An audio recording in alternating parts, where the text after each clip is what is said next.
Hey guys, what is going on out there today? Brent Abel here, webtennis.com. Another episode of 7 around 7 a.m. Happy Saturday morning out here on the west coast of California desert.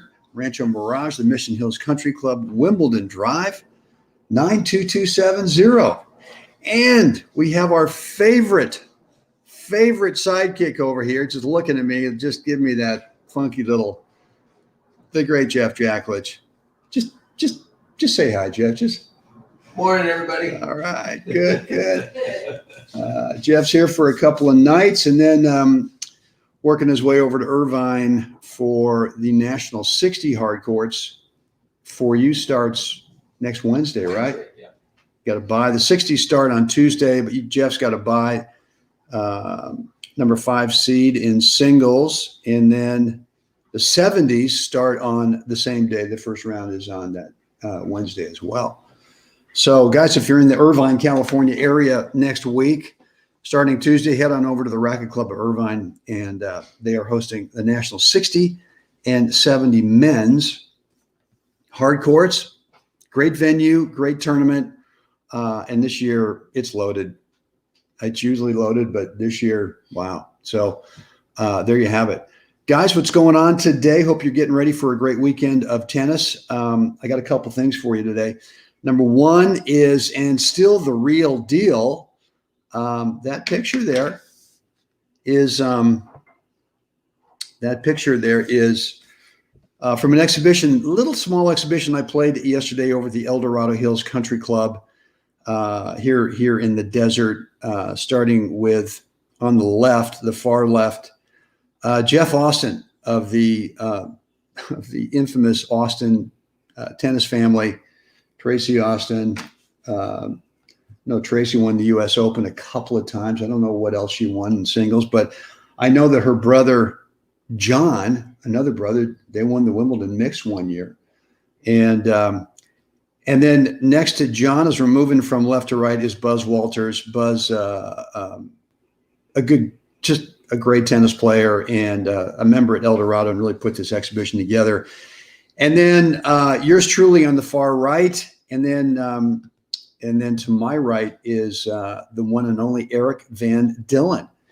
And Eric Van Dillen, one of the USA's top players back in the 70s, great junior.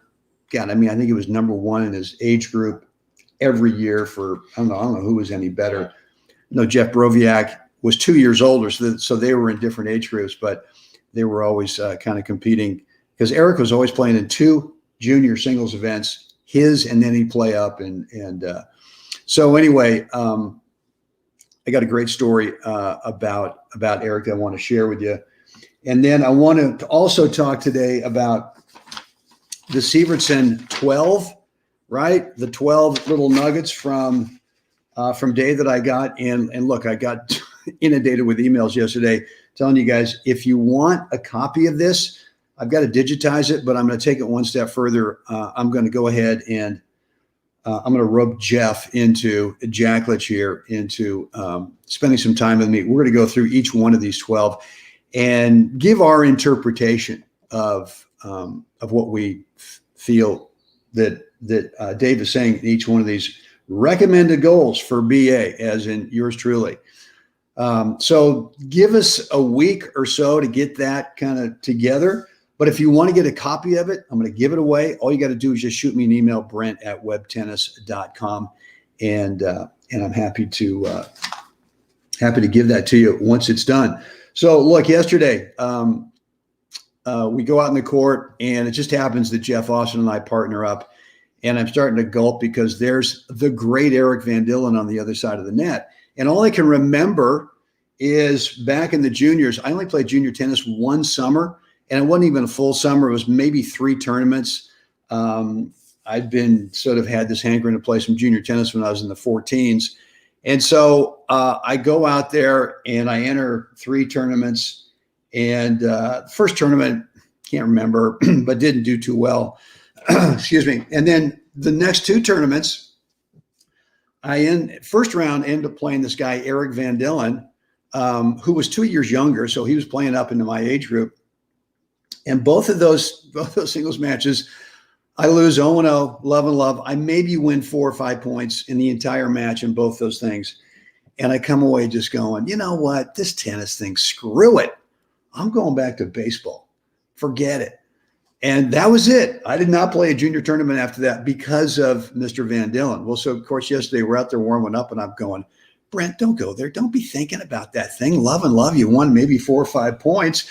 God, the next thing you know, I can barely hit a ball in the warm up. I'm just tighter than a drum. I served the first game. I think I threw in 2 double faults the first game yesterday, just going, oh God. And then, so I get broken. And then Buzz holds serve. Now we're down 2-0, and we go down on Jeff's serve 15-40, and I'm going, you know, he's still the real deal. It's still happening, right? And so we finally hold Jeff's serve, and I just kind of throw my arms up and just go, you know, glory, hallelujah. I finally won a game against Eric Van Dillen. It only took 60 years. Anyway, so Jeff and I lose. So what you're saying is there's hope. There's hope. That's For right. the rest of us. That's right. Hey, so as it turns out, Jeff and I lost the first set and 6-4. We lose first set 6-4 based on me getting broken in that first game. And look, there are flashes throughout that first set of Eric. The guy just old school volley technique, hardly any racket. I mean, the racket was always prepped super early. You could never read where he was going to, what his direction, intention was with the volley. And just this little, God, I can't even describe it. It must have been like an 18-inch, maybe a 12-inch little stroke against the ball. And man, just nasty. Just popped, and if you were in the way, you were just going, oh God. And if it got by you, it left the biggest mark on the clay. We were playing on clay yesterday. And then of course he was playing the ad side when we were serving. And if you kicked up anything over his backhand, he could take this backhand and knife it to where, Jeff, you do it great. But this thing was a heat-seeking missile into the alley. And as it was coming over, and he's coming in behind it, you're just going, I am so screwed right now. There's nothing I can do. I can try a little flick lob over Buzz, but I think I tried that once or twice and about had Jeff, my partner, decapitated. So look, it's kind of like once a guy like Eric played at that level, as a world-class player. And we were talking last night that he got to the quarters of the US Open later in his career. But he did play that great Davis Cup final in Bucharest, Romania. I think it was in 1972. And we chatted about that Eric played the match of his life. He played the match of his life, and he and Stan Smith went through Nastasi and Tiriac. I think it was 6-2, 6-0. And they were up 4-1 in the third, and eventually closed it out. A funny story about when Stan Smith is serving they've got match point, and Stan wanted to go kind of in play and just sort of said to Eric, we're going to go ahead and I'm just going to throw it in there, and we're just not going to miss. And Eric turned around and looked at him and said, wait a minute, man, you're the #1 player in the world. You got the best serve in the world. You're not going in play. You're going big. So anyway, and that was to get them, I think, to 2-1 in that Davis Cup tie. And Stan Smith goes out, I guess, the next day and wins it against Nastasi, I think it was.